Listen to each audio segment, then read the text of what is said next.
Good morning, New Zealand. Today we talk about the new relationship, sexuality and education guidelines that have just been published. We also check out a new report on trust in media. The ACT Party mocking Christians. We check out their little cartoon. And here's an exclusive. Trump has just cancelled funding, which has been coming into New Zealand to fund LGBT programs.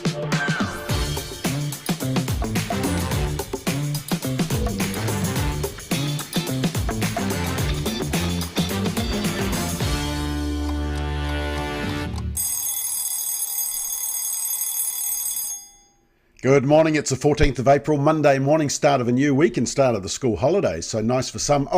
And a 4-day week because Friday is Good Friday. Yes, we're heading into that lovely period of the year, Easter period. Let's just check out some of the news items firstly. And this one, well, the media have totally ignored it. Maybe they're trying to keep it quiet, but we noticed on Friday the Ministry of Education quietly published the new framework for relationships, sexuality and education. And we were alerted to it and did a bit of an analysis. Look, there is some good stuff in it. So this is to replace the radical RSE program that has been in schools. It's been age inappropriate, explicit, basically inside out and family planning have taken it and perverted it, and it's hedonism, narcissism, and the type of stuff that parents simply don't want. Do parents want maybe some talk around biology, puberty, relationships? Sure, but not to the extreme that we have seen. In these new guidelines, the new framework that has just been put out, I mean, they talk about age appropriate. The good news is that they say that schools still need to talk to parents about what they're going to be teaching. That's the key one that we need to watch for. They also mention that they should tell kids about the legal age of consent. Wow, that's something new. And they also, it seems to be lacking a lot of the gender ideology explicitly, and they even talk about biological sex, chromosomes, hormones, and anatomy. So there is progress, but there are some red flags. There's words like inclusion, preferences, orientation, and this is at primary school level. And then when you get to high school level, there's a lot of information around the rights of the young people, confidentiality, sexual health, preventing pregnancy, what might work best in different situations, testing and treatment, safer sex practices. So there's this kind of harm minimization and very little talk about abstinence, which is what the overwhelming majority of high schoolers will be choosing. The fact of the matter is 70 to 80% of high schoolers are not sexually active, haven't been sexually active, many of them as well. And so we should be encouraging them in that decision. Now, the consultation period is open till 9th of May. We'll have information on our website and we would encourage you to make submissions. But you'll note that this hasn't been reported by the media, and the Ministry of Education did what we call a soft launch, very quietly. It's just that we happen to notice. The other thing that was published over the weekend was a report by AUT into trust in the media. Now, the media sort of did a report on it, but they gave a very nice kind of like, the trust isn't plummeting as much as it used to be. That was kind of their line. It's by AUT. They've been doing it for 6 years, so we can see a trend. Let me show you the trend. This is the proportion of New Zealanders trusting most of the news most of the time. So this is kind of like the 80-90% trust. And you can see there it's plummeted from 53 down to 32. That's a 21 percentage drop in just between 2020 and 2025. And when you compare our trust to other countries, we're the blue there. We're the lowest with the US. Everyone points the finger at the US media coverage. No, New Zealand's just as bad, but the average is the green there.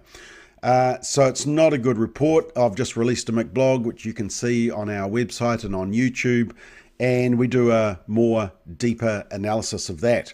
Speaking of media coverage, this advertisement was not allowed to be published in the New Zealand Herald on Friday. It was in response to the turfing out of the Treaties Principle Bill, and it's basically saying, Luxon, you weren't listening to the voters. The New Zealand Herald didn't want the money despite the financial difficulty they're in.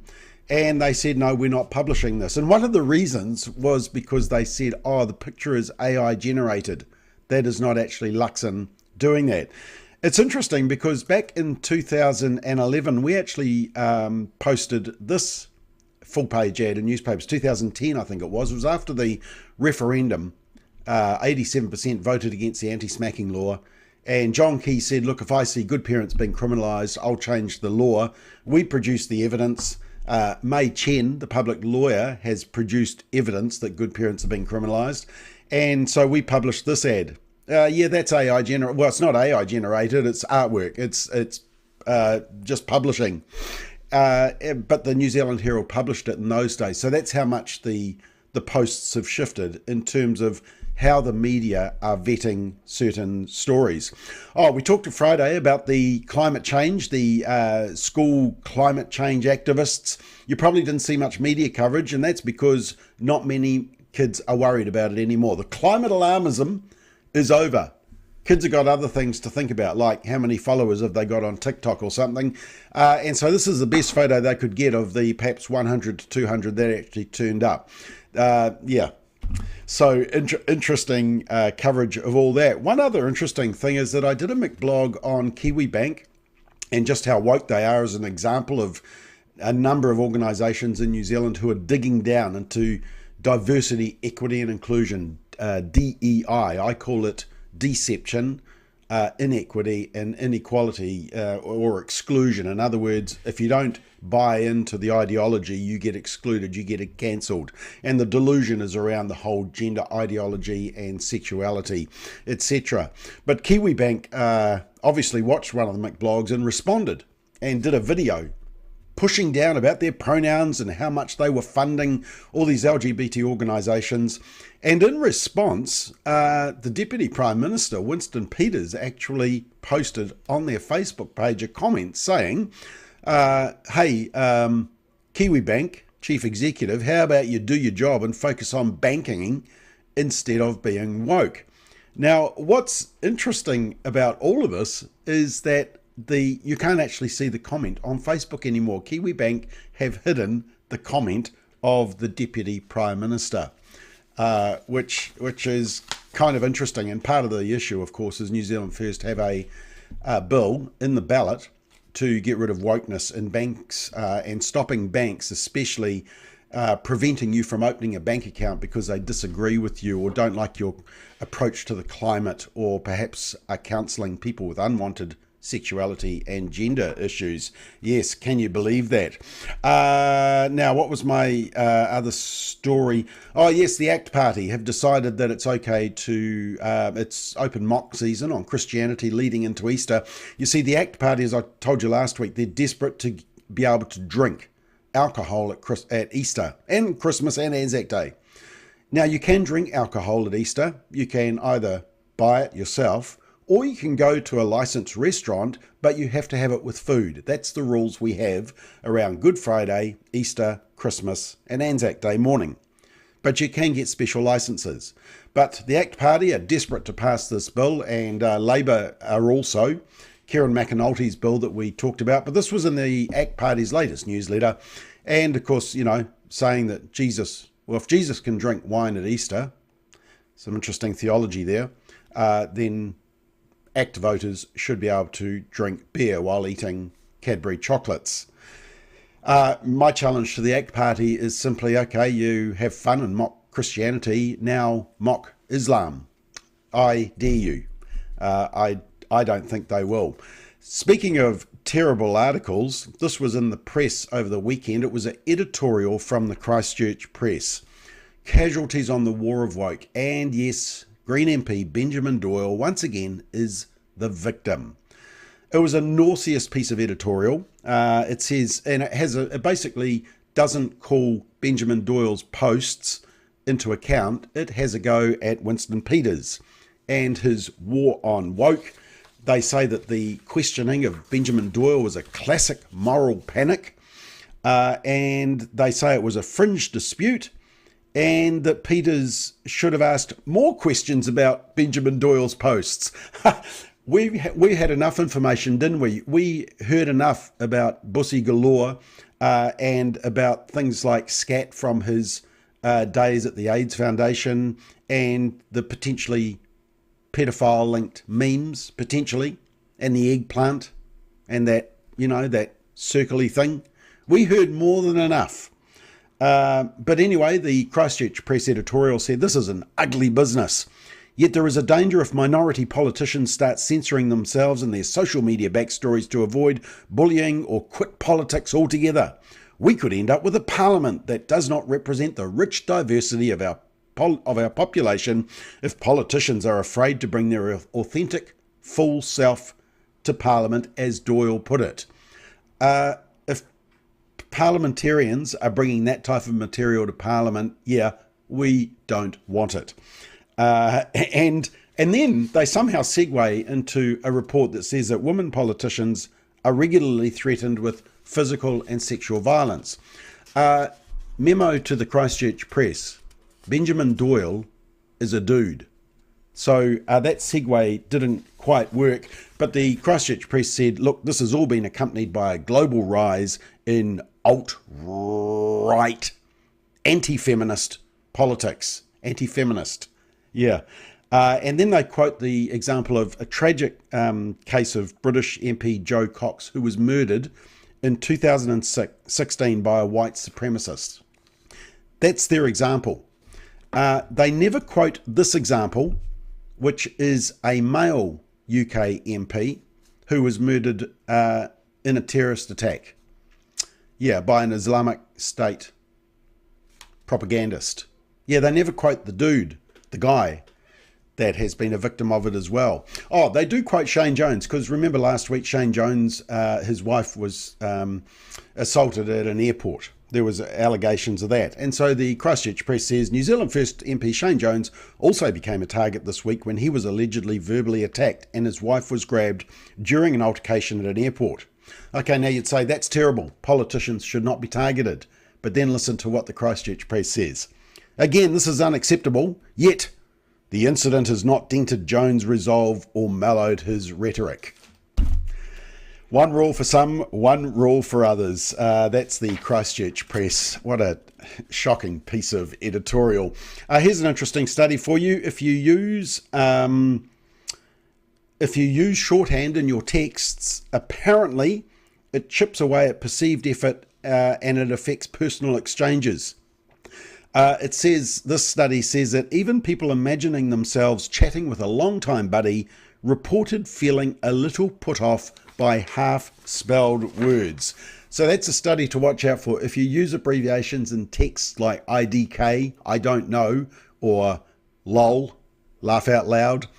I used to think it was lots of love, but it's laugh out loud apparently. Apparently it means that you can put off friends by using that, so you got to put out full text. Anyway, that was just the interesting study. Let me finish with an amazing story for you. This is breaking news. Trump has just axed a $25 million pro-LGBT global equity fund. It offers, it is led or supported by LGBT organisations, and it's offered up to $1 million to LGBTQ empowerment projects in Africa, Asia, and the Middle East. Now, what they won't tell you is that the funding has also come into New Zealand. And a couple of years ago, under Biden's administration, yes, they introduced New Zealand, and they said they've welcomed New Zealand as the 19th government to this equity fund, and they've poured $100 million into more than 100 countries to promote LGBTQI+. And we also found some Ministry of Foreign Affairs and Trade documentation saying that our good friend, ex-Labour MP and gay activist Louisa Wall has been grifting around the world promoting this fund. Has the money come into New Zealand? You can bet your bottom dollar it has. It's been coming into, for example, the Rainbow New Zealand Charitable Trust.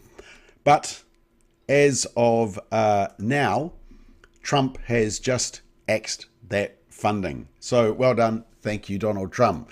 Right, tonight, Straight Talk, we'll be talking about that media trust report. We'll also talk about where to from here for the Treaty Principles Bill, We've got Simon, Christine, Brendan and Susan ready to go.